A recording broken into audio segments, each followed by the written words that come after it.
Un banquier blanc refuse un prêt à un homme noir, sans savoir qu'il possède la banque. Le matin était clair et frais. Le soleil brillait à travers les grandes fenêtres du bureau du banquier, offrant une vue spectaculaire sur la ville en contrebas. Jean Dupont, un homme blanc d'une quarantaine d'années, était assis à son bureau.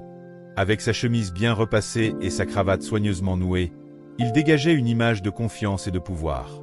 Il avait travaillé dur pour arriver là où il était, occupant maintenant un poste prestigieux dans une banque d'investissement locale. Pour lui, le monde était une question de logique, de calcul et de décision basée sur des faits. Rien de ce qu'il avait accompli dans sa vie n'avait été par hasard, et il n'avait jamais laissé une émotion interférer dans ses choix professionnels. Jean se leva, se dirigeant vers une petite table de réunion. Il jetait un coup d'œil au papier qui s'y trouvait, mais son esprit était déjà ailleurs, en train de se préparer à la rencontre qui allait bientôt avoir lieu.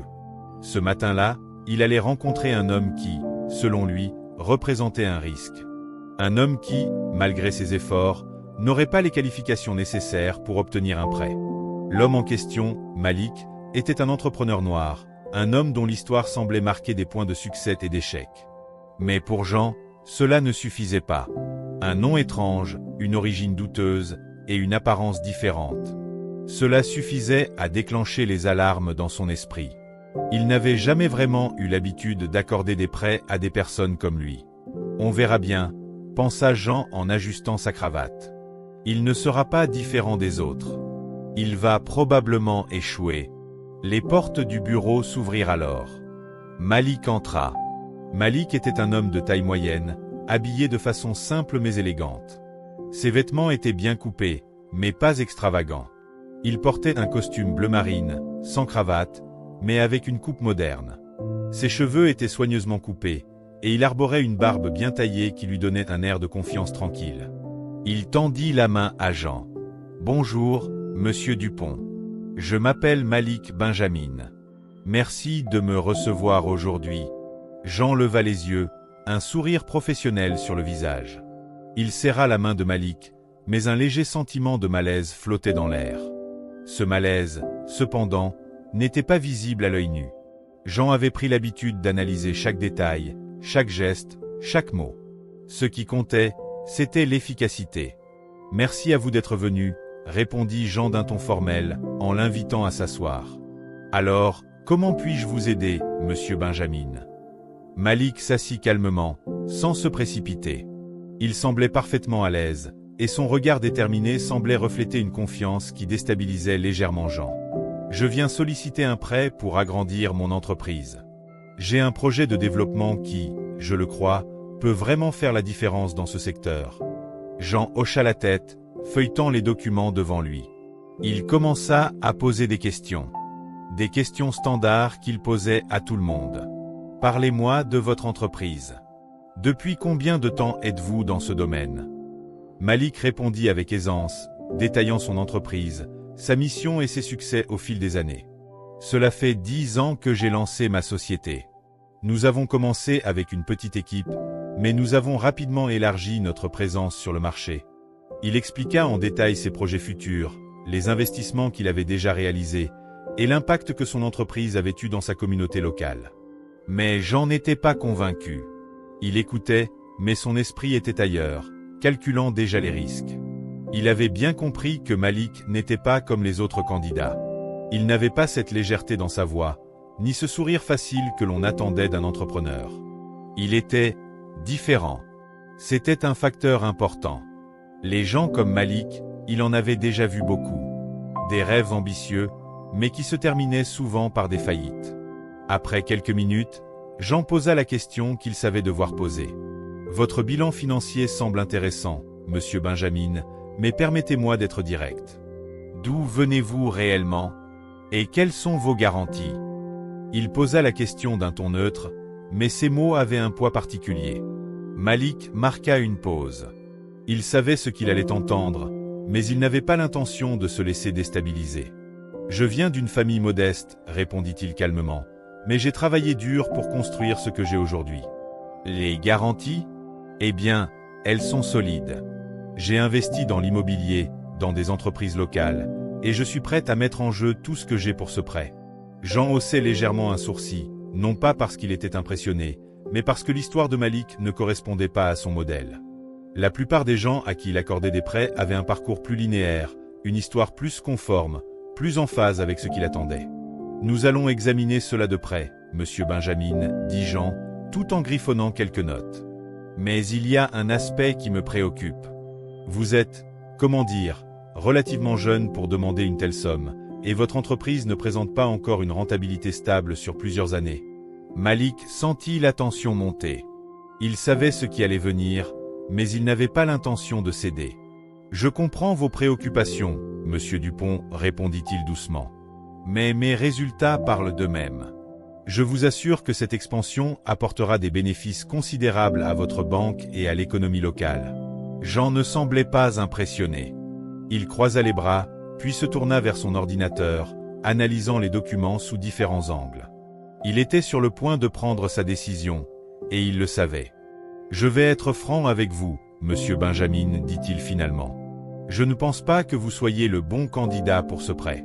Je crains que votre dossier soit insuffisant pour obtenir un financement de cette envergure. » Malik, qui était resté calme jusque-là, laissa ses yeux se durcir un instant. Il ne répondit pas immédiatement. Il savait que ce n'était pas la fin de l'histoire. Ce n'était pas juste un prêt qu'il cherchait. C'était un message qu'il allait faire passer. « Je vois, dit-il enfin, et que puis-je faire pour vous convaincre ?» Jean jeta un regard désintéressé sur lui avant de répondre. « Rien, monsieur Benjamin. Les règles sont les règles. Ce genre de projet nécessite des garanties que vous ne pouvez pas offrir. Je suis désolé, mais ma décision est prise. » Malik se leva lentement, son visage impassible, mais à l'intérieur, il bouillonnait. Il avait anticipé ce moment, mais cela ne rendait pas le rejet plus facile à accepter.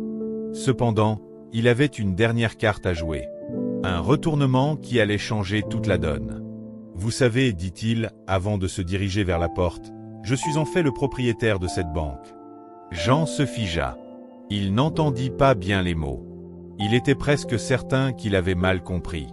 Il tourna lentement la tête vers Malik, ses yeux fixés sur l'homme en face de lui. « Pardon, qu'avez-vous dit ?»« Je suis le propriétaire de cette banque, » répéta Malik, en ouvrant légèrement la porte pour s'en aller. « Je pense que vous devriez reconsidérer votre décision. » Jean resta figé, son esprit refusant d'accepter ce qu'il venait d'entendre. Malik, quant à lui, ne bougea pas. Il attendait une réaction, mais il savait qu'il devait rester calme, que chaque mot comptait maintenant. Il avait provoqué un choc, et il devait profiter de ce moment d'incertitude. « Excusez-moi, » dit Jean d'une voix plus basse, une nervosité désormais palpable. Il se leva brusquement de son bureau, écartant les papiers d'un geste brusque. « Vous possédez cette banque ? Comment est-ce possible ?» Malik tourna la tête lentement pour regarder le banquier, ses yeux légèrement plissés. Il savait que Jean n'allait pas le croire immédiatement, mais il était prêt à dévoiler la vérité. « Vous avez toujours cru que ce monde était régulé par les apparences, par les conventions, dit Malik, en se retournant pleinement pour faire face à Jean. Mais la vérité, c'est que les apparences sont souvent trompeuses. » Jean se sentit déstabilisé. Il scruta Malik, cherchant des indices. Il avait l'air sincère, calme, presque détaché. Mais c'était impossible. Comment cet homme, qu'il avait à peine jugé digne d'un prêt, pouvait-il être propriétaire de la banque qu'il dirigeait? Jean n'arrivait pas à comprendre. Ses pensées étaient en désordre, et son visage s'était empourpré d'embarras. « Je ne comprends pas, » marmonna Jean, plus pour lui-même que pour Malik. « Comment est-ce possible ?» Malik se leva lentement et se dirigea vers le bureau de Jean, sans se précipiter. Il passa sa main sur le coin du bureau, d'un geste presque théâtral, comme pour ajouter du poids à ses mots. « Il y a quelques années, j'ai acheté cette banque. Tout ce que vous avez autour de vous, ces murs, ces diplômes, ces contrats, tout cela appartient à des gens comme moi maintenant. » Jean se sentit soudainement comme une marionnette, ses fils coupés. Son regard se fixa sur Malik avec incrédulité, point l'idée même qu'il ait jugé ce homme, en se basant uniquement sur sa couleur de peau et son apparence, le remplissait de honte. « Mais, pourquoi ne m'avez-vous rien dit ?» demanda Jean, avec un éclat de colère maintenant perceptible dans sa voix. « Pourquoi m'avoir laissé vous traiter comme un inconnu, comme si vous n'étiez qu'un de ces, je ne sais pas, un de ces risques à éviter ?» Malik haussait les épaules, avec une expression qui oscillait entre la compréhension et la pitié. Parce que vous, monsieur Dupont, n'auriez jamais pu comprendre. Vous n'auriez jamais pris au sérieux quelqu'un comme moi, quelqu'un dont vous pensez qu'il ne correspond pas à votre vision du succès. Jean, de plus en plus mal à l'aise, sentit la chaleur monter dans ses joues. Il se sentait à la fois petit et honteux. Il était si facile de juger quelqu'un sur son apparence, mais à ce moment précis, il voyait la réalité de ses erreurs. Il avait laissé ses préjugés dicter son comportement. Il n'avait pas vu Malik comme un égal. Il l'avait vu comme un problème, un obstacle à sa gestion, un autre risque qu'il ne voulait pas prendre. Je suis désolé, finit par dire Jean, d'une voix presque inaudible. Il se frotta les yeux, essayant de comprendre comment il était arrivé à ce point. Je n'aurais jamais dû vous juger ainsi.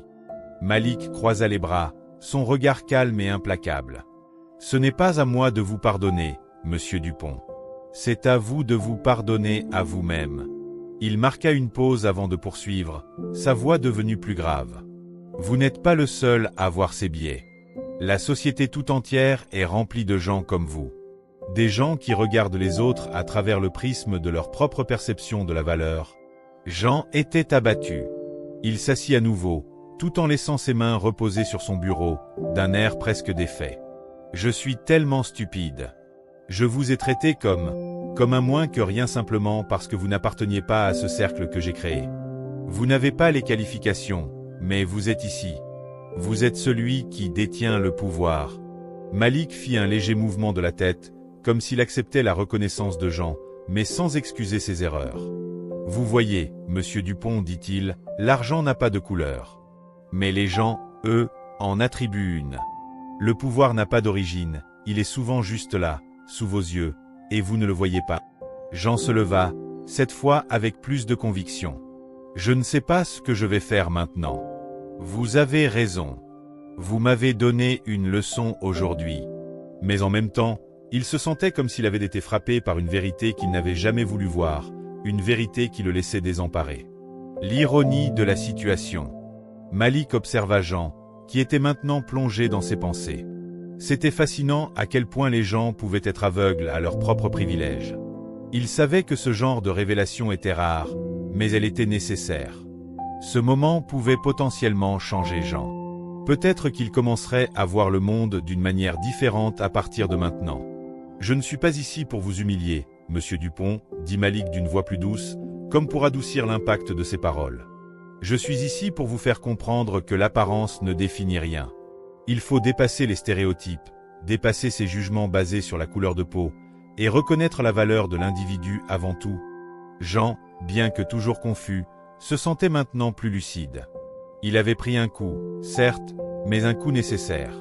Je suppose que j'avais tort. Il se tourna vers Malik, un peu moins orgueilleux cette fois. Je suis prêt à revoir ma décision. Je vais approuver votre prêt. Mais Malik secoua doucement la tête. Ce n'est pas cela qui est important. Ce qui compte, c'est la prise de conscience que vous avez vécue aujourd'hui. Ce que vous ferez à partir de maintenant. Ce n'est pas seulement votre décision sur un prêt, c'est votre ouverture d'esprit qui compte. À ce moment-là, Jean comprit que le prêt n'était pas le véritable enjeu. Le véritable enjeu était cette prise de conscience qui l'avait frappé comme un éclair. Le privilège qu'il détenait était bien plus vaste et bien plus profond qu'il n'aurait jamais imaginé. Il venait de recevoir une leçon qu'il n'oublierait jamais. La conversation finale. Alors que Malik se dirigeait vers la porte, il s'arrêta un instant et se tourna à nouveau vers Jean. « Je vais vous laisser, monsieur Dupont, dit-il calmement. Mais rappelez-vous ceci, changer ne signifie pas seulement admettre ses erreurs, cela signifie aussi chercher activement à corriger ses erreurs à chaque instant. À chaque décision. » Jean regarda Malik s'éloigner, ressentant un mélange de honte et de gratitude. Il savait que ce n'était que le début d'un long chemin. Il avait encore beaucoup à apprendre, mais il n'était plus la même personne qu'au début de cette rencontre. Il savait que ce changement était possible. Il le devait. La réflexion de Jean après la rencontre. Les jours suivants furent lourds pour Jean.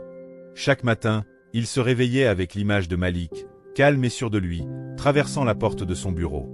Jean n'arrivait pas à se débarrasser de cette pensée obsédante.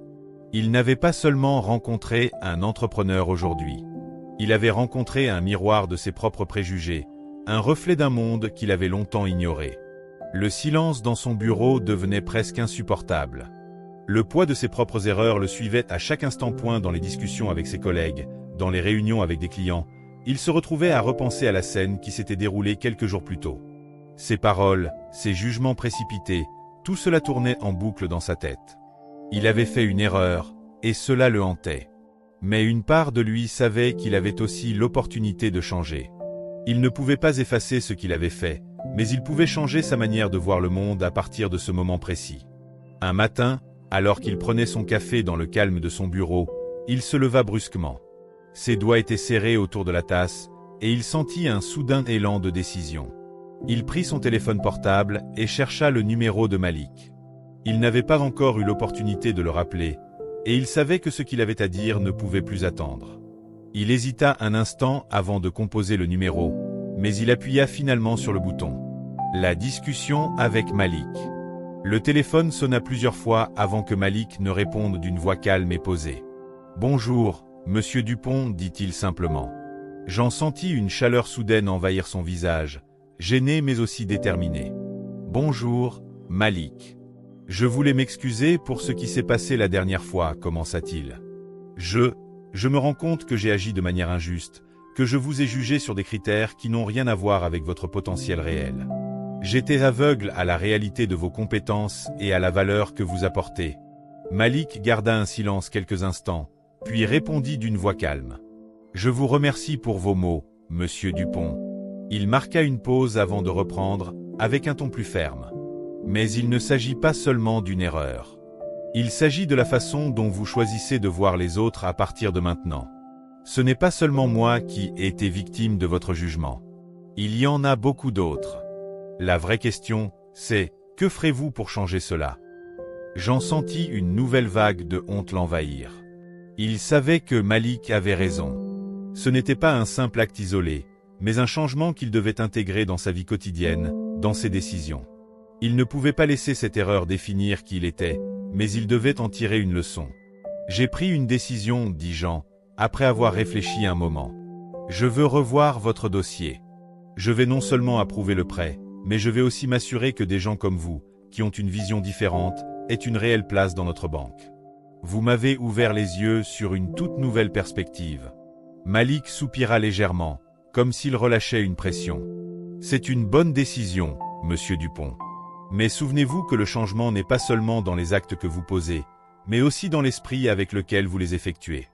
La vraie révolution commence à l'intérieur. » Jean se sentit pris dans un tourbillon d'émotions contradictoires. Il savait que Malik avait raison, mais il n'était pas encore sûr de savoir par où commencer. Il avait fait un premier pas, mais il y en avait encore tant d'autres à franchir. « Je vais faire de mon mieux, répondit-il sincèrement. Merci pour votre compréhension. » Malik n'ajouta rien de plus. Il avait fait passer son message, et maintenant c'était à Jean de le digérer et de l'appliquer. Le changement au sein de la banque. Au fil des semaines qui suivirent, Jean commença à revoir ses priorités. Il n'agissait plus avec le même automatisme, ni la même insouciance. Il commença à regarder ses employés, ses collègues et ses clients avec des yeux neufs. Il n'était plus si certain que l'argent et le statut social étaient les seuls critères importants dans une entreprise. Il y avait un vide profond dans ses anciennes façons de penser, et ce vide le poussait à remettre en question l'essence même de son métier. Il redécouvrit la richesse des personnes qu'il avait négligées.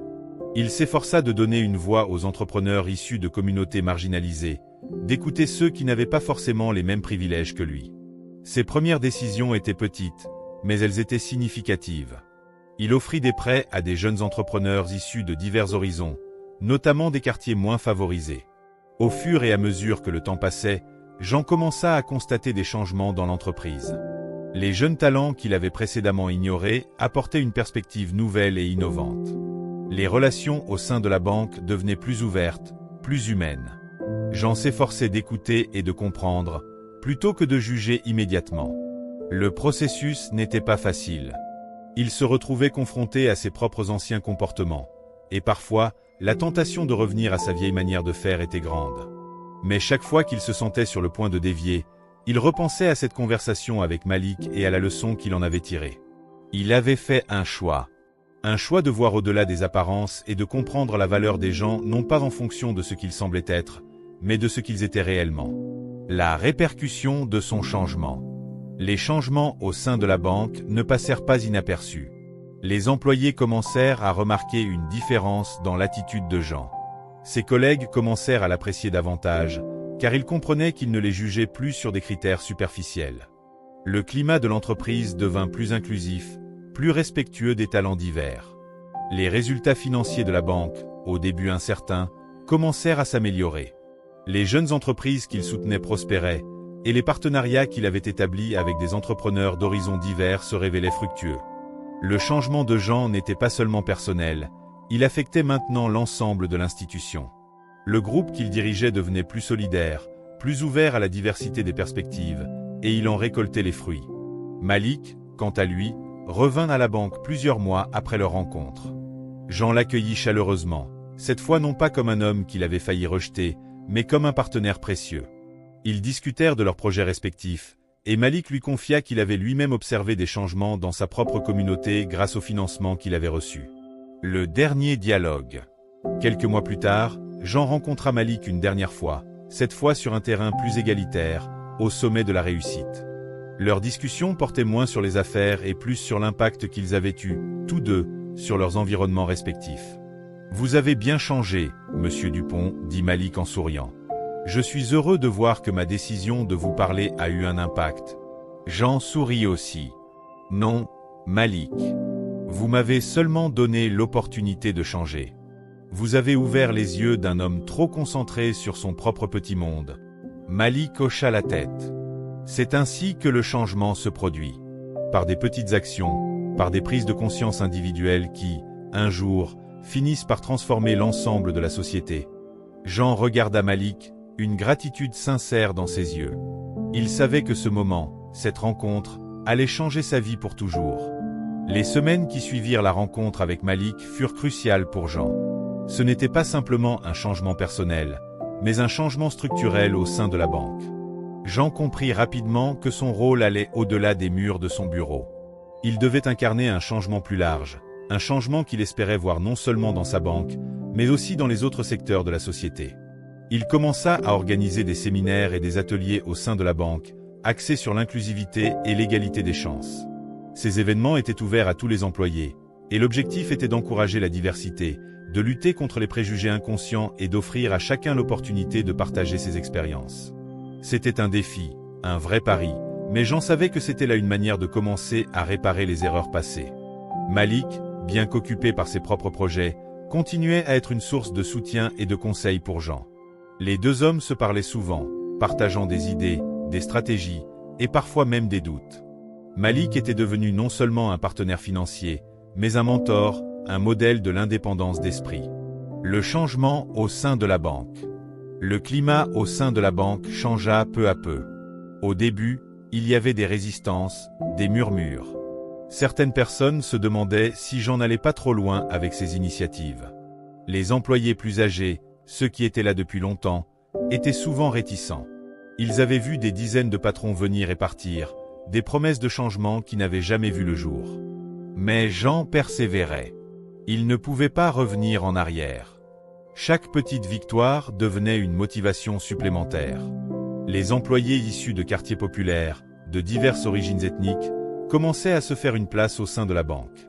Des femmes, des jeunes, des personnes issues de groupes minoritaires, tous avaient désormais une chance égale. Jean était devenu un défenseur de la parité dans un monde qui n'avait jamais vraiment accepté l'idée d'une égalité véritable. Les résultats ne se firent pas attendre. Au bout de quelques mois, la banque commença à attirer de nouveaux clients, des investisseurs intéressés par l'éthique et l'inclusivité. Les projets soutenus par la banque se multipliaient, et des entreprises innovantes, venant d'horizons divers, commençaient à prospérer. Jean avait vu naître un écosystème plus équitable, un système où l'apparence, le statut social ou la couleur de la peau ne dictaient plus l'accès aux ressources. Un nouveau vent dans l'entreprise. Un jour, lors d'une réunion avec ses directeurs, Jean exposa une nouvelle initiative, la création d'un fonds d'investissement destiné à financer des entreprises dirigées par des personnes issues de communautés marginalisées. Il avait vu les résultats de ces actions, et il savait qu'il pouvait en faire plus. Cette décision n'était pas seulement financière, mais aussi profondément morale. Il voulait que la banque devienne un acteur majeur du changement sociétal, non seulement en termes d'argent, mais aussi de valeurs.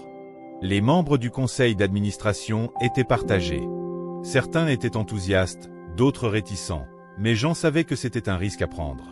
Il avait compris qu'une banque ne devait pas seulement être une institution qui génère de l'argent, mais aussi un catalyseur de changement, un levier pour redresser des inégalités structurelles. Il rencontra des entrepreneurs, des militants pour les droits civiques, des avocats spécialisés dans les questions d'égalité. Le fonds d'investissement prit forme, avec des objectifs clairs: soutenir l'innovation sociale, financer des projets qui avaient un réel impact sur la communauté et lutter contre les inégalités économiques. Les résultats, une nouvelle vision émergente. Au fur et à mesure que le fonds d'investissement commença à soutenir des projets, les résultats furent à la hauteur des attentes. Les jeunes entrepreneurs qui n'auraient jamais eu accès à des financements traditionnels commencèrent à voir leurs projets prendre forme. La banque s'était transformée en un acteur clé du soutien à l'entrepreneuriat inclusif, un modèle de réussite fondé sur la diversité. Les témoignages des bénéficiaires étaient poignants. Des hommes et des femmes de quartiers populaires, des personnes issues de l'immigration, des minorités visibles, racontaient comment la banque avait changé leur vie, leur offrant des possibilités auxquelles ils n'avaient jamais cru avoir droit. J'en vis que les petites actions avaient un impact colossal. Il se rendit compte que chaque prêt qu'il avait accordé, chaque soutien qu'il avait offert à un entrepreneur était un pas vers un monde plus juste. Le retour de Malik, une nouvelle perspective. Quelques mois après le lancement du fonds d'investissement, Malik revint dans les bureaux de la banque. Il n'était pas seulement là pour vérifier l'évolution de l'accord financier entre les deux parties, mais aussi pour voir les résultats de l'engagement de Jean. Ils se retrouvèrent dans la salle de conférence, un endroit qui, à une époque, avait vu les décisions les plus froides et calculées. « C'est impressionnant », dit Malik en observant les tableaux et graphiques montrant la croissance de la banque depuis la mise en place du programme. « Je vois que vous avez tenu parole. Votre banque n'est plus seulement un endroit où l'on prête de l'argent. C'est un lieu de transformation. »